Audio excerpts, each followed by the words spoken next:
ग्रामीण भागात भाजपची मोठी मुसंडी। जिल्हा परिषद आणि पंचायत समिती निवडणुकांमध्ये भाजप पहिल्या क्रमांकाचा पक्ष बनलाय।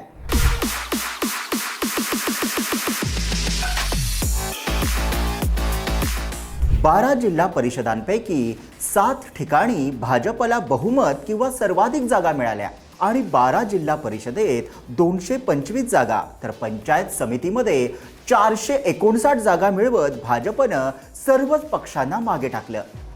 एकेकाळच्या चौथ्या क्रमांकाच्या पक्षाने पहिल्या क्रमांकापर्यंत झेप घेतली आहे। पण प्रश्न असा आहे, भाजप जी पूर्वी शहरी मध्यमवर्गीयांचा पक्ष मानला जायचा, तो आज ग्रामीण महाराष्ट्रात इतका मजबूत कसा झाला?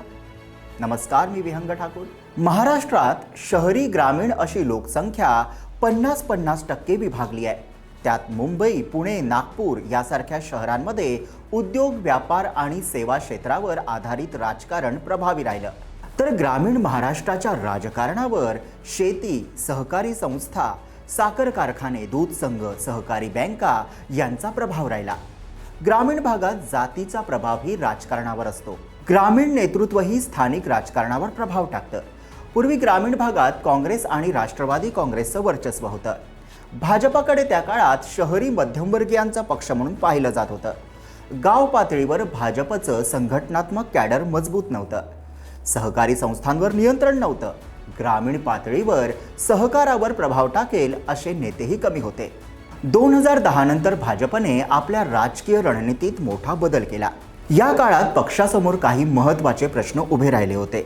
मराठा वर्चस्वाला थेट आवाहन न देता गैर मराठा ओबीसी समाजाला कसं जोडायचं आणि गावागावात संघटन कसं उभं करायचं, या प्रश्नांची उत्तरं शोधताना भाजपने एक नवीन दिशा स्वीकारली: सोशल इंजिनिअरिंग आणि संघटन विस्तार।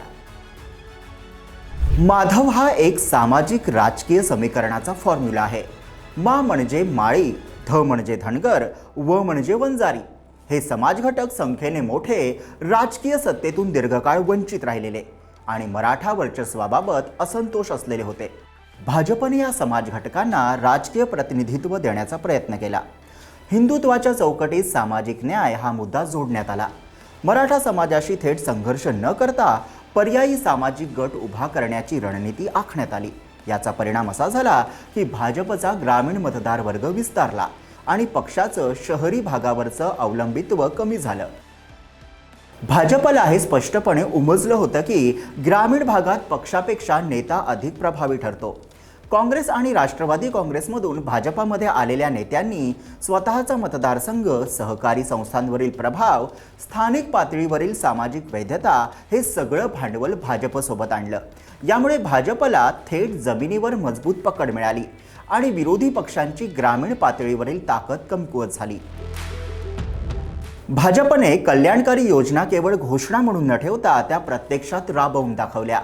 घरकुल योजना, पीक विमा, रस्ते बांधणी आणि सिंचन प्रकल्प यांच्या माध्यमातून ग्रामीण भागात काम करणारा पक्ष अशी प्रतिमा तयार करण्यात आली।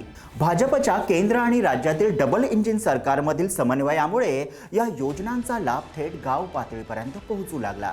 भाजपने संघटनात्मक पातळीवर मोठा विस्तार केला। बूथ समित्या मजबूत केल्या, गाव पातळीवर प्रमुख नेमले आणि डेटा आधारित प्रचारावर भर दिला। तसंच धार्मिक कार्यक्रम, ग्रामोत्सव आणि सामाजिक उपक्रमांमध्ये सक्रिय सहभाग घेतल्यामुळे भाजपची नाळ हळूहळू ग्रामीण भागाशी जोडली गेली। ती गावच्या सांस्कृतिक आणि सामाजिक जीवनाचा एक भाग बनली। भाजपने ग्रामीण भागात मराठा आणि ओबीसी समाजातील चेहरे पुढे आणत नेतृत्वात बदल घडवून आणला। यामुळे शहरी पक्ष अशी असलेली प्रतिमा हळूहळू मागे पडली। ग्रामीण आकांक्षांचे प्रतिनिधित्व करणारा पक्ष अशी ओळख निर्माण केली।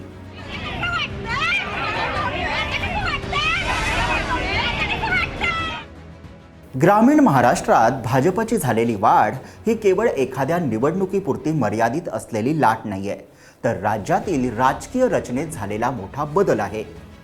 माधवसारखं सामाजिक समीकरण, ग्रामीण पातळीवरील प्रभावी नेत्यांचा समावेश, स्थानिक स्वराज्य संस्थांमधील मिळालेलं यश, कल्याणकारी योजना आणि संघटनात्मक विस्तार या सगळ्या घटकांमुळे भाजप शहरी पक्ष या प्रतिमेतून बाहेर पडत हळूहळू ग्रामीण भागातील एक महत्त्वाचा दावेदार पक्ष बनलाय आणि पंचायत समिती आणि जिल्हा परिषदांच्या निवडणुकीच्या निकालांनी ते अधोरेखित केलंय.